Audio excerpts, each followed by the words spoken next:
চোখের হেফাজত কবে হবে? চোখের হেফাজত এমন একটা আমল,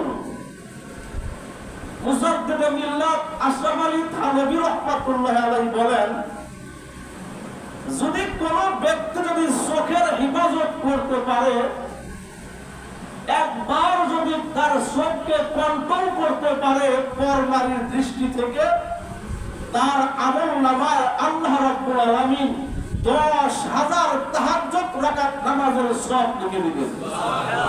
কবুল নামাজের সওয়াব। কি নামাজের?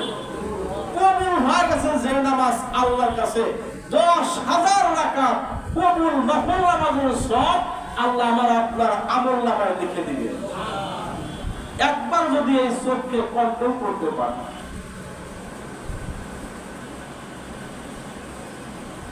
আমাদের ভিতরে দুনিয়ার মোহাব্বত শয়তানের ধোঁকায় পড়ে আসি।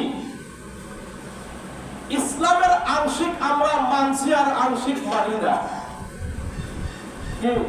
এটা কি পুরোপুরি ইসলাম হইল? অথচ আল্লাহর ঘোষণা হলো তোমরা পরিপূর্ণভাবে তোমরা ইসলাম ধর্মে প্রবেশ করো।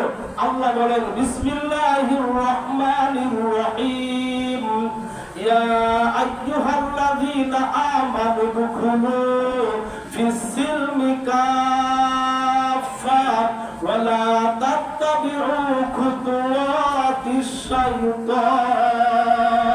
আল্লাহ বলেন, হে ঈমানদারগণ, হে মুসলমানগণ, তোমরা পূর্ণাঙ্গভাবে ইসলাম ধর্মে তোমরা প্রবেশ করো।